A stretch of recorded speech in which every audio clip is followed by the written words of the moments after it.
Apa motivasi belajar agama Islam dari dulu hingga sekarang? Jadi gini Bapak Ibu sekalian, ketika saya masuk dalam agama Islam, ada satu hal yang nggak bisa saya nafikan, ada satu hal yang nggak bisa saya hilangkan dari kepala saya.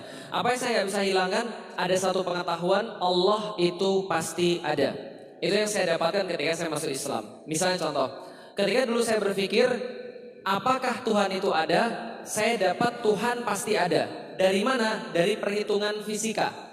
Jadi ada seorang ahli fisika, ketika dia ngitung tentang alam semesta ini, dia dapat kemungkinan Tuhan tidak ada atau seluruh dunia itu tercipta secara kebetulan, itu sama seperti ada angin puting beliung lewat ke tempat pembuangan sampah. Setelah selesai dia lewat angin puting beliung itu jadi pesawat Boeing 737. Mungkin atau tidak?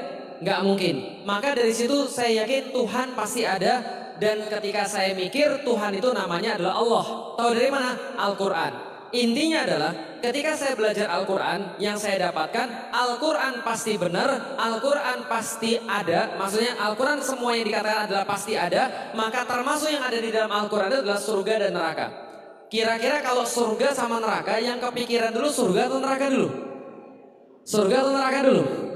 Kalau saya kepikiran neraka dulu. Dan ketika saya kepikiran neraka itu, karena itu pasti benar, karena berita itu kan pasti benar. Berita itu kan adalah sesuatu yang nyata. Kalau saya pikirin pertama adalah neraka dulu, bukan surganya dulu. Lah kenapa? Neraka itu yang paling ngeri apanya Bapak Ibu sekalian? Yang paling ngeri apa? Siksanya. Siksa yang diceritakan di dalam neraka itu yang paling ngeri ya? Bagi saya bukan. Bagi saya yang paling ngeri di dalam neraka itu adalah bahwa di sana selama-lamanya. Ada kata-kata labithina fiha ahqaba khalidina fiha abadan dan seterusnya. Itu yang paling ngeri bagi saya. Lah kenapa? Kata selama-lamanya itu gak bisa saya bayangkan. Lah kenapa? Orang itu kalau dia mendapatkan satu hal yang gak enak, yang dia hibur untuk dirinya adalah gak apa-apa, sebentar lagi selesai. Di dalam hidup ini, senggak enak-enaknya hidup kita tinggal mikir, kalau sudah mati selesai. Makanya orang banyak mau bunuh diri supaya masalah hidupnya selesai. Tapi kalau neraka itu nggak ada selesainya, itu yang ngeri. Bisa dipahami Bapak sekalian. Bahkan gak usah disiksa, suruh nunggu nggak ada selesai itu juga siksaan sendiri. Nah maka ketika saya takut betul akan terjadi siksa itu, inilah jalan saya satu-satunya, dakwah. Lah kenapa?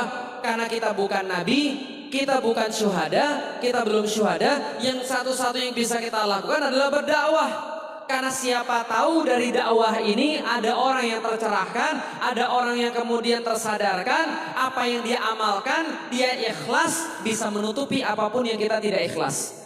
Maka bagi penulis kayak saya, itu yang paling menyenangkan apa? Yang paling menyenangkan bukan duit, bukan tahta, bukan kekuasaan. Tapi kalau ada orang bilang, alhamdulillah Ustaz, semenjak saya baca buku Ustaz, saya putus pacaran. Itu senang sekali saya.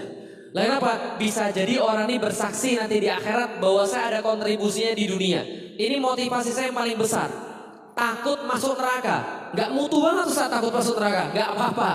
Waliman khafa maqama rabbihi jannatan. Bagi orang-orang yang kemudian takut pada kemudian Tuhannya, ada kemudian dua surga bagi dia. Insya Allah. Maka takut pada Allah ini motivasi saya yang paling besar.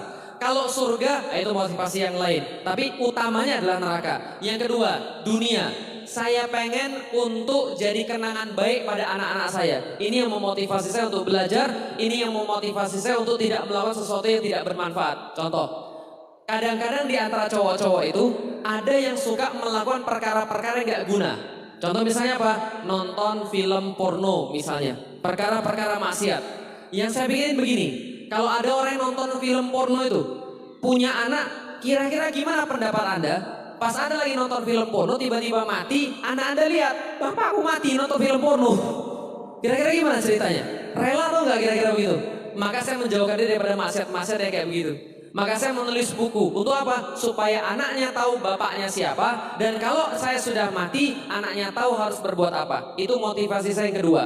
Untuk anak-anak saya pengen diingat baik oleh anak-anak saya. Saya pengen ketika anak perempuan saya dewasa, kemudian dia ditanya, pengen nikah sama yang kayak gimana? Dia jawab, pengen nikah dengan orang kayak bapak saya. Itu berhasil. Ketika anak saya ditanya yang kecil, pengen jadi kayak apa? Pengen jadi kayak bapak saya. Nah, itu motivasi saya di dunia.